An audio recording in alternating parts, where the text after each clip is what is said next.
Check 1, 2. This is Mr. Nobody, podcast number 2.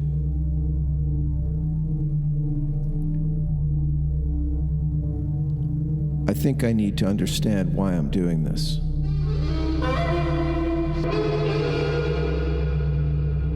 I think maybe I need to explain why I'm doing this.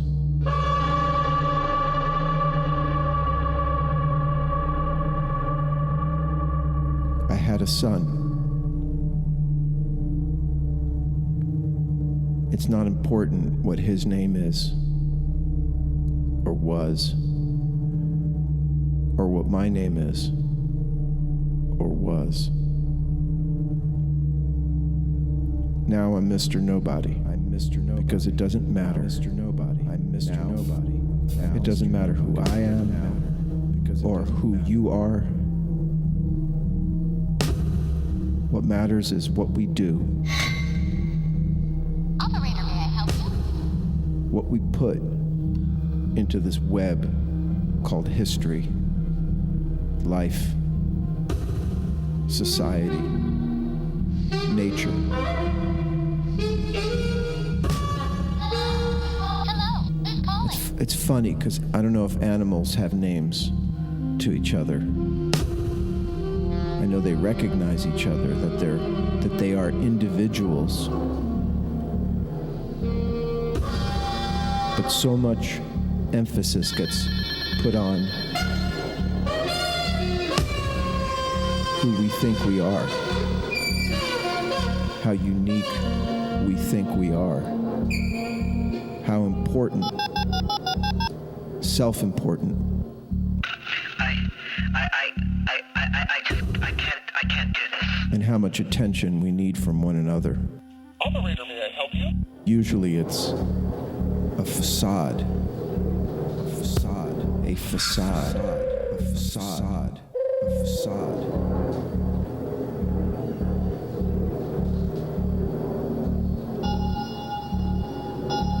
Pieces of things we wish we were.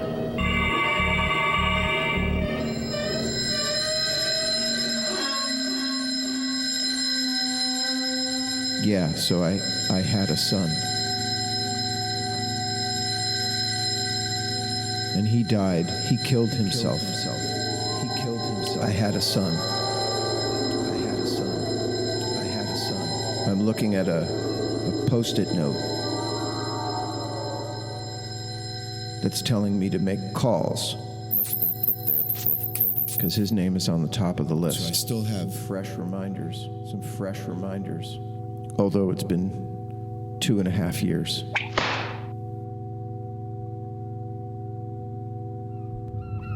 I feel a little disingenuous myself because I swore I would never make any art or music or writing about this. Because at the time it happened, I was so disgusted, so ashamed, so furious that he would destroy his body and his being in this world. You dialed is not in service. Please check the number and dial again.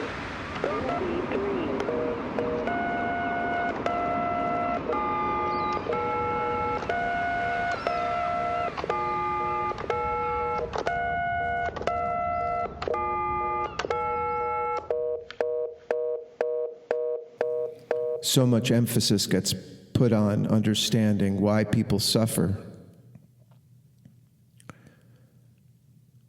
so that we can empathize and sympathize and rescue them.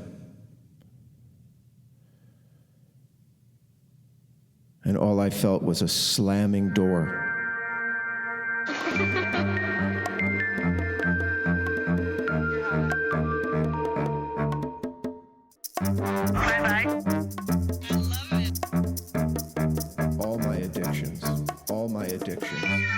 All my addictions.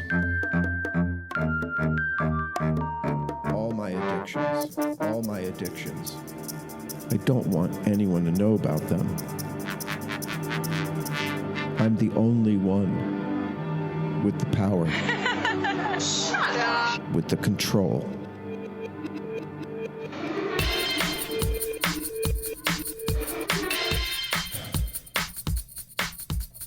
Yeah, so I had a son, and he was beautiful, and he was beautiful, and he was beautiful, and he was beautiful, and he was beautiful. He wasn't a douchebag or some fucked up junkie. Although he died like one. And he would have become just as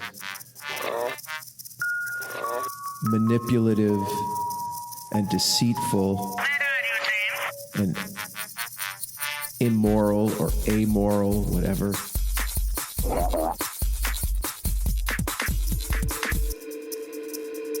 That anybody who does these drugs turns into. That includes alcohol. Probably a list of other things. Probably a list of other things.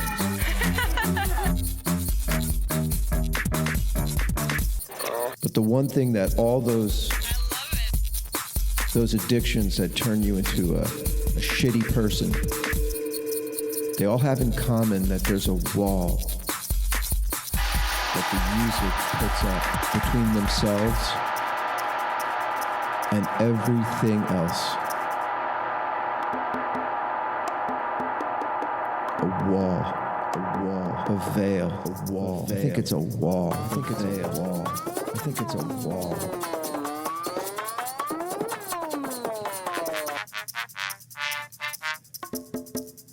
I had a son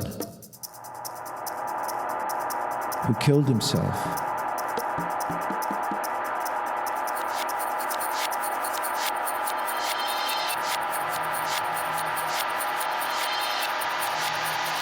He was in school, which was my greatest pride for him.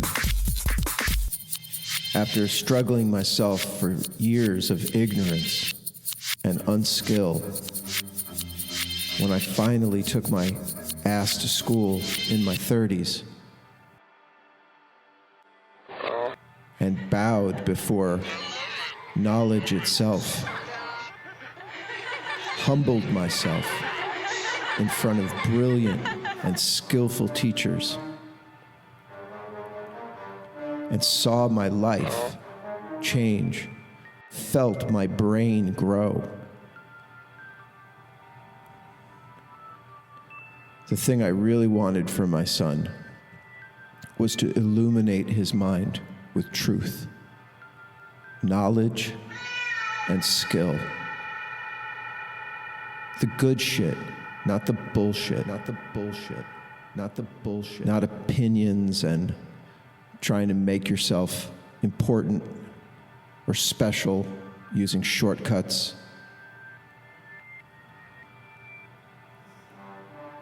I had a son.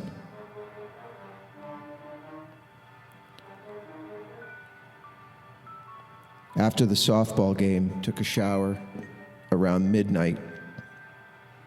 He went into his room.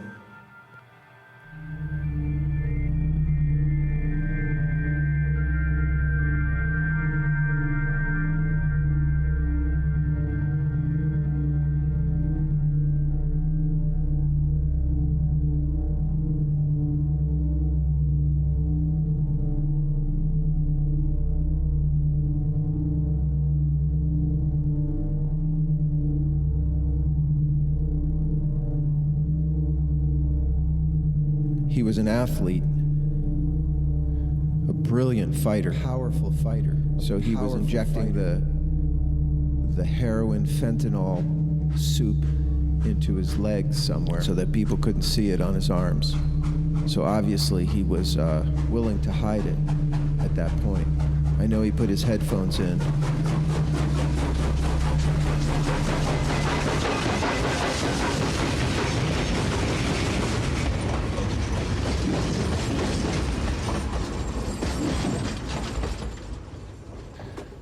For a long time, I was so angry that someone with so much promise,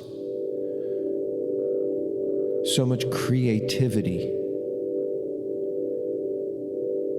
he could paint and draw the most amazing things.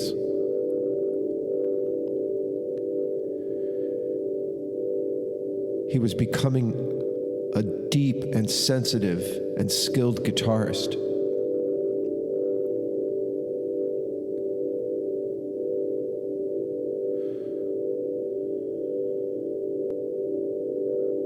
That's a lot to throw away.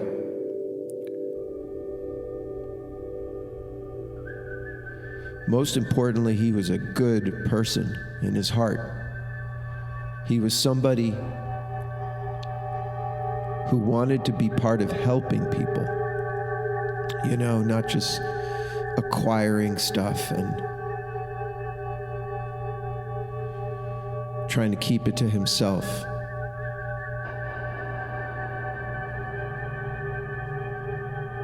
We talked about this a lot. The idea that you don't need 10 guitars. You need 2 good ones. The other 8 won't help you play any better.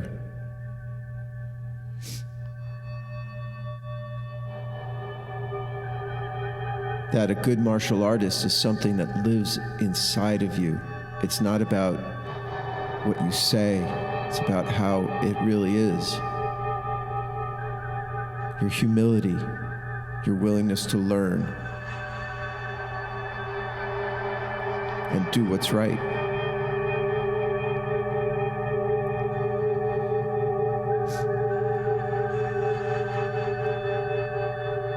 It's a lot to throw away.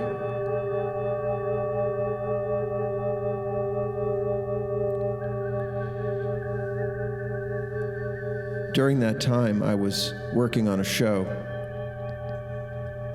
and for, I guess it was 10 weeks, for 10 weeks, I said to my son, hey, I know you're coming up to see me and your family. And for the next, 2 months, I'm going to be in production for this concert. It was just a concert, but it was my first show with my new group. And I'd been working on a guitar technique based on conversations I had with my son, where we were showing each other and asking each other questions about how to best deal with chord changes and how to connect and voice lead those changes. And at the time, I was playing with some great guitar players. And I had to very quickly drop a lot of preconceptions about how to play and find a way to really play in time.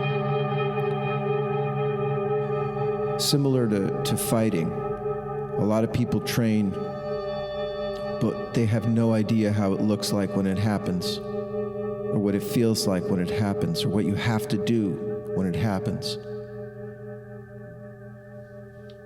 It's really different. And I always told my son, train how you fight, because you're going to end up fighting how you train. Practice how you intend to play. Practice how you intend to play. It's tricky.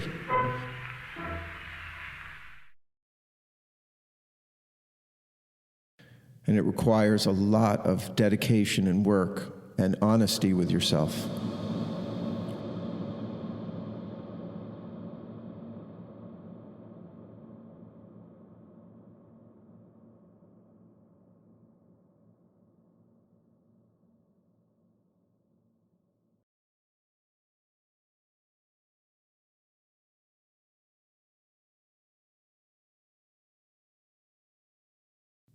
But I can't shake the feeling that he knew at that time that I was trusting him to let me work. And we were talking on the phone, but to know that he was okay. A part of my mind moved itself from worry. I mean, I wasn't picking up anything from him that he was doing something as reckless, as dangerous, and as fucked up as heroin.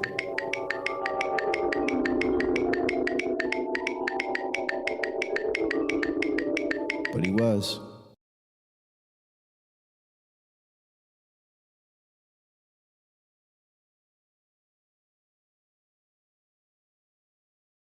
My son was so beautiful.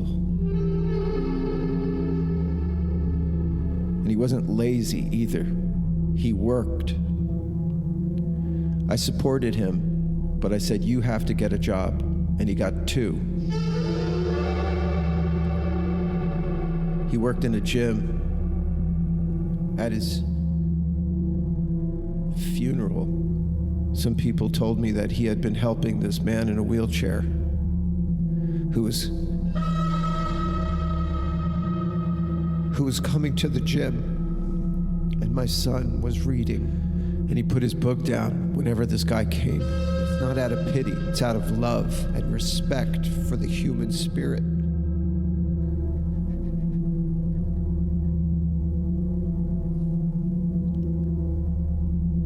That's why I helped him, because that's who my son was. He was beautiful.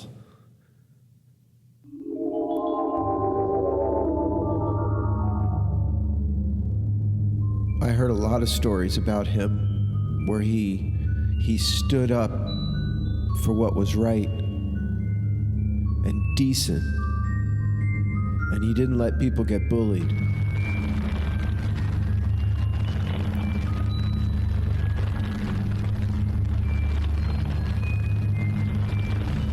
He was a very sensitive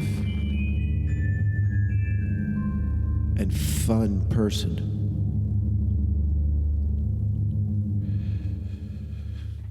But he liked heroin.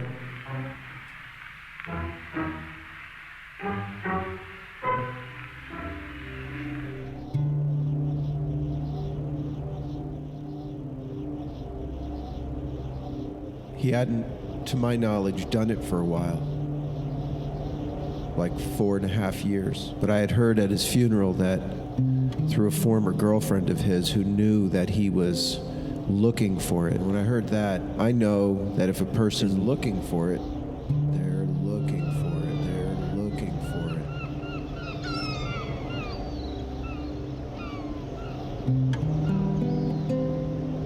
it. I feel so stupid and blind to have not picked up on this. And I foolishly thought that my son and I did not keep secrets. Although I know that everybody keeps secrets.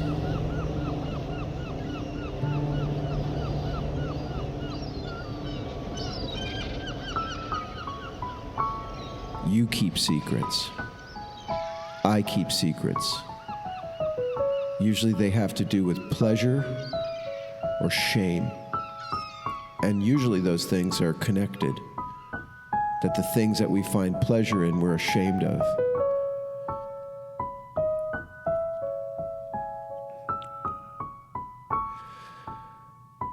My son told me that there was a girl who came to the gym, and she was a stripper, and she really liked him because he was a beautiful person, a beautiful looking guy. He told me about this young lady and mentioned some drama that she was having. And you know how you hear those dark chords when somebody says something? Those foreboding, foreshadowing stabs. I felt that when he mentioned this person.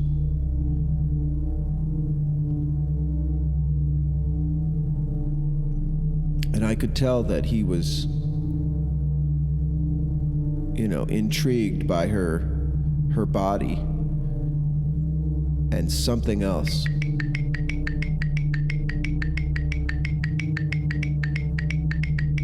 Yeah, something else. Having met my share of drug users, I know what that is, and I know what that's like. Because you could end up in bed really fast and just saying fuck it, getting high, having sex, and really taking a vacation from all that hard work and skill acquisition and decency. Can just get flushed down the toilet really fast.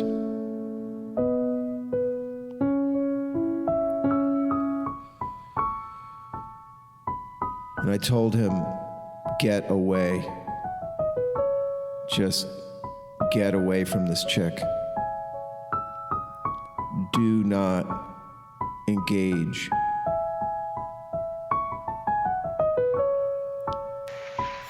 It turns out that she was a junkie,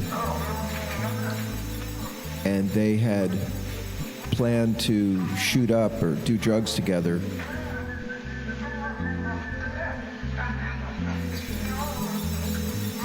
So he spoke that language. He was enough into it from his period of recklessness in high school, which I'll get into.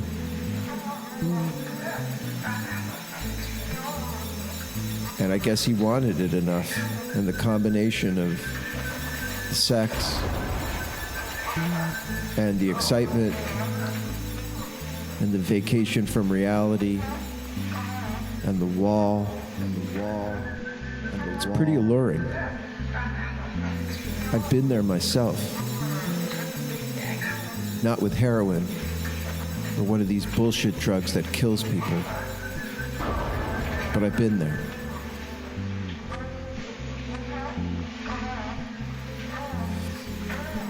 I learned later that he went around this girl's back and found her dealer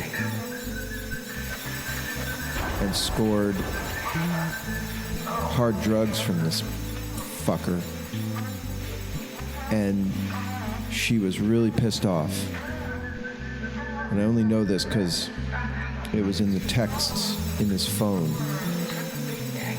How dare you? How dare you? I thought we were going to do this together. You fucking asshole. How dare you? How dare you?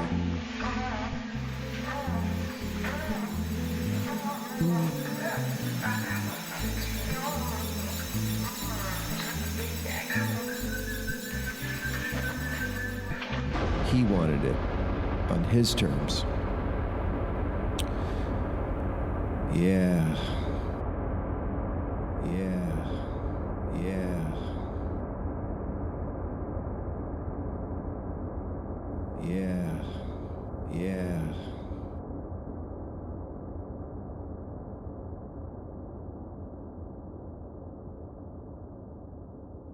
What the hell did I know? I know nothing. I knew nothing then. I know nothing now. Except that this game, played with these toys, is bullshit. Because it kills you. And it kills everyone around you. The love, the sweetness, the sunlight, the animals, the plants.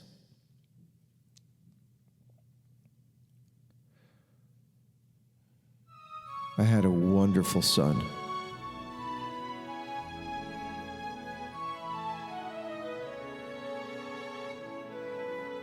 And I can't believe that he somehow rationalized surviving this.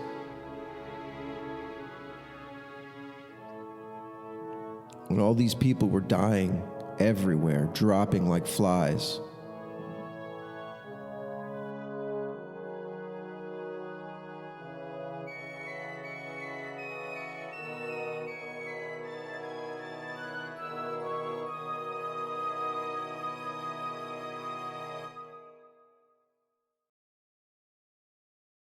how stupid can you be to take these drugs when you know where this is going? I hear those dark chords. I've heard them all my life because I've had many opportunities to take these drugs.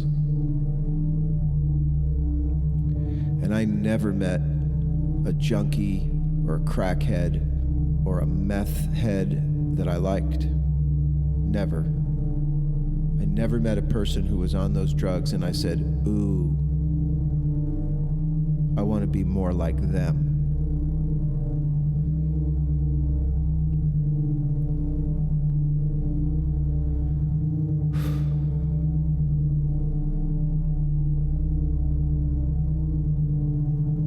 So why am I doing this? I don't want people to know who I am, although I don't care. You don't have to know who my son is, but if you did, it wouldn't matter. What matters is I believe that I'm not unique, and that inside everybody there are those dark chords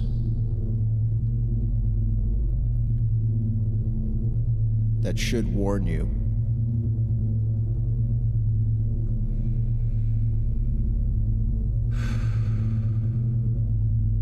When my son was 17, I found 2 little bags of heroin in my house. And I'm not gonna lie, I was curious. I was like, what is the dealio here? Why all this love? And I kept those 2 bags around. And you know, they were inside of another bag with some cotton. You know, it's a whole game. And on the tiny little bags that contain the powder was a stamp, a little rubber stamp that somebody took the time out of their fucking day to put their bullshit stamp on their drugs. And I hate drug dealers. They're murderers.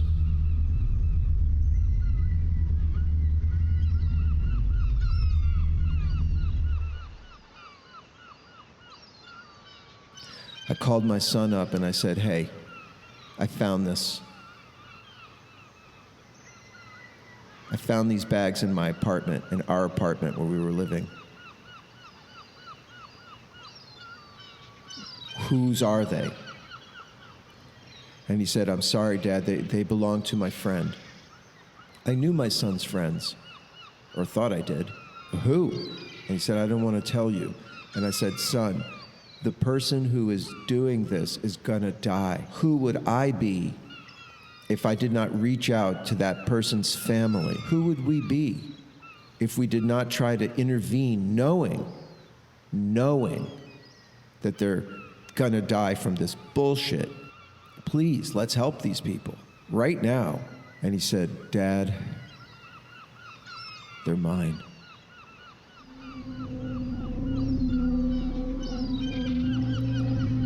Dark chords, stabs, and then more dark chords, and then bright light, blinding light.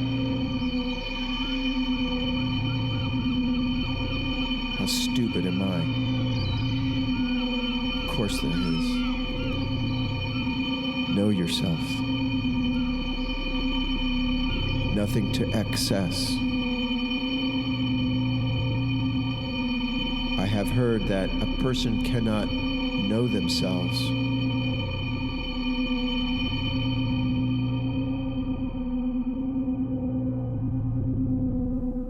until they've gone too far.